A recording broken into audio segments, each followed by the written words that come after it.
Welcome to Web-Minded Computer Institute.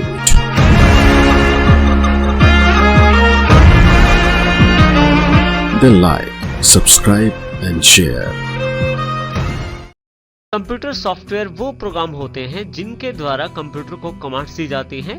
उन commands के आधार पे कंप्यूटर कार्य करता है।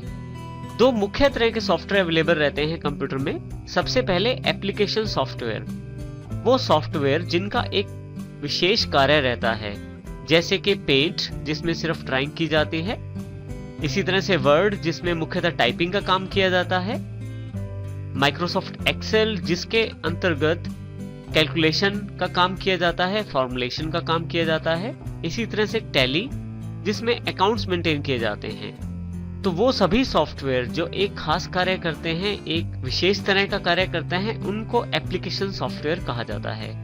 दूसरी तरह के सॉफ्टवेयर हमारे पास उपलब्ध रहते हैं ऑपरेटिंग सिस्टम के रूप में। वो सॉफ्टवेयर जो पूरे कंप्यूटर को कंट्रोल करते हैं, मैनेज करते हैं और कंप्यूटर के सभी रिसोर्सेज का पूरा प्रयोग करने के लिए जिनके पास अधिकार रहता है, उस सॉफ्टवेयर को ऑपरेटिंग सिस्टम कहते हैं। ये बिल्कुल इसी तरह से है जिस प्रकार से एक स्कूल में बहुत सारे टीचर्स रहते हैं, हर टीचर अलग सब्जेक्ट पढ़ाता है।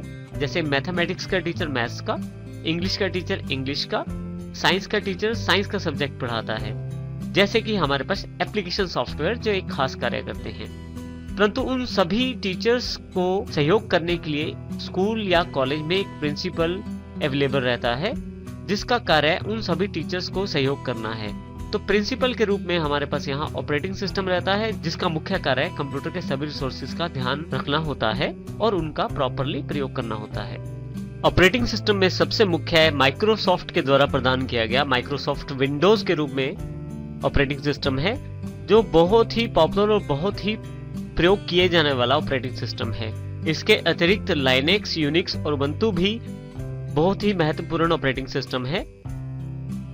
यदि हम इन सभी चीजों के बीच में जो अभी तक हमने अध्ययन किया है, उन सभी के बीच में रिलेशन क्रिएट करें तो हम देखेंगे कि हम यानी कि यूजर्स जो कंप्यूटर का प्रयोग करते हैं वो मुख्यतः अपना कार्य एप्लीकेशन सॉफ्टवेयर के साथ करते हैं।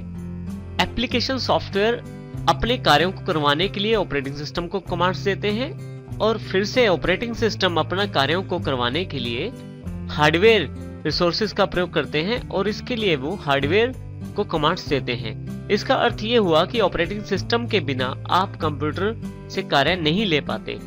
तो सबसे पहले कंप्यूटर में एक ऑपरेटिंग सिस्टम होना चाहिए, उसके पश्चात आप उसमें एप्लीकेशन सॉफ्टवेयर डाल सकते हैं और ऑपरेटिंग सिस्टम ही वो माध्यम है जिसके द्वारा हार्डवेयर से कार्य लिया जा सकता है।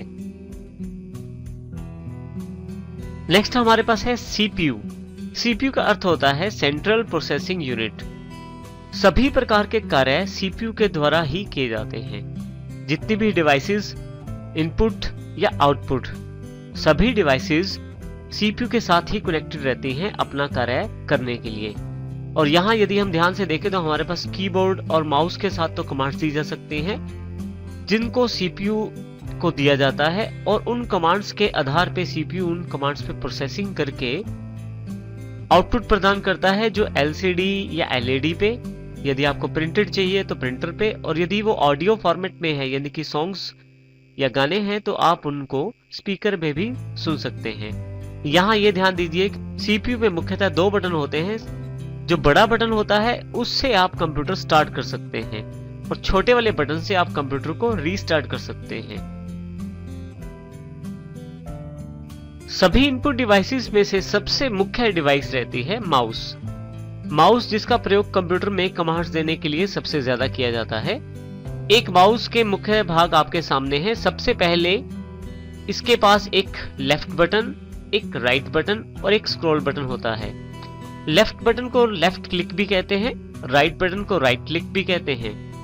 यदि आप कंप्यूटर में कोई चीज सिलेक्ट करना चाहते हैं तो लेफ्ट बटन का प्रयोग कर सकते हैं। इसके अतिरिक्त भी इसके बहुत सारे प्रयोग रहते हैं लेफ्ट बटन के। इसके साथ ही यदि आप किसी चीज की प्रॉपर्टीज के बारे में जानकारी चाहते हैं तो आप राइट बटन का प्रयोग कर सकते हैं। बहुत सारी एप्लीकेशंस पर राइट क्लिक करने पे उनके बहुत सारे मुख्य ऑप्शंस अवेलेबल हो जाते हैं। इसी तरह से जो स्क्रॉल बटन रहता है, यदि आपका डॉक्यूमेंट या पेज बहुत बड़ा है तो आप उसको स्क्रॉल करके देख सकते हैं, अर्थात ऊपर नीचे करके देख सकते हैं। एक डेस्कटॉप कंप्यूटर को असेंबल करने के लिए हमें जिन जिन पार्ट्स की आवश्यकता है, अब हम बारी बारी से उनकी जानकारी लेते हैं। पहले हम देखते हैं कि हमें किन किन पार्ट्स की आवश्यकता होती है एक अपना पीसी असेंबल करने में। सबसे पहले यदि आप देखें तो हमें कैबिनेट, दूसरे नंबर पे power supply, motherboard, CPU, RAM, hard disk, keyboard, mouse, DVD writer, speakers, screen और अंत में ऑपरेटिंग सिस्टम सॉफ्टवेयर, इन सभी को मिला के हम अपना कंप्यूटर असेंबल कर सकते हैं। अब हम बारी बारी से इन सब की विशेषताएं देखते हैं और इनके बारे में जानकारी प्राप्त करते हैं। सबसे पहले बात करते हैं हम कैबिनेट के बारे में। कैबिनेट जो है वो मेटल बॉडी की या प्लास्टिक बॉडी की एक बॉक्स की तरह होती है, जो कंप्यूटर के बाकी कंपोनेंट्स के लिए एक कंटेनर का कार्य करती है। कैबिनेट्स के अंदर आप बाकी कंपोनेंट्स लगा सकते हैं, जैसे motherboard, hard disk, CPU, RAM, DVD writer और इस तरह से कोई कार्ड भी। आप यदि यहाँ ध्यान से देखें तो आपके पास यहाँ फ्रंट लुक दिखाया गया है कैबिनेट का, और इसी तरह से एक कैबिनेट अंदर से कुछ इस प्रकार की दिखाई देती है, जिसमें काफी सारी वायर्स रहती हैं। कैबिनेट में जो वायर्स रहती हैं उनका अपना इंपॉर्टेंस रहता है। हर एक वायर एक अलग फंक्शन को रिप्रेजेंट करती है। यदि हम यहाँ देखें ध्यान से तो सबसे पहले देखिए हमारे पास फ्रंट पैनल की वायर्स हैं, जिसमें सबसे पहले हम बात करते हैं पावर लेड के बारे में। पावर लेड का अर्थ ये है कि जो इंडिकेटर के रूप में एक एलईडी लगी होती है कैबिनेट के बाहर, उसको पावर देने के लिए हम पावर लेड का इस्तेमाल करते हैं। अर्थात जब हम ये पावर लेड मदरबोर्ड में लगाते हैं तो हमारी कैबिनेट के बाहर लगी हुई एलईडी जलने लगती है जब हमारा कंप्यूटर ऑन होता है, और ये एक इंडिकेशन होता है कि हमारा कंप्यूटर ऑन है या ऑफ है। यदि हमारा कंप्यूटर ऑन है तो पावर लेड ऑन रहती है, यदि हमारा कंप्यूटर ऑफ है तो ये पावर लेड ऑफ रहती है। इसी तरह से एचडीडी लेड रहती है। आपकी हार्ड डिस्क यदि कार्य कर रही होती है तो ये एचडी लेड आपको ये जानकारी देती है कि हार्ड डिस्क का कार्य चल रहा है। एचडीडी लेड भी आपके पास कैबिनेट के ऊपर इस स्थान पे उपलब्ध रहती है। इसी तरह से नेक्स्ट जो केबल है वो पावर एसडब्ल्यू है। पावर एसडब्ल्यू से अर्थ पावर स्विच से है। आप कंप्यूटर को ऑन ऑफ करने के लिए जिस स्विच का इस्तेमाल करते हैं वो इसी तार से जुड़ा होता है, और ये जो पावर एसडब्ल्यू केबल होती है ये मदरबोर्ड में पावर पिन्स के साथ कनेक्टेड हो जाती है।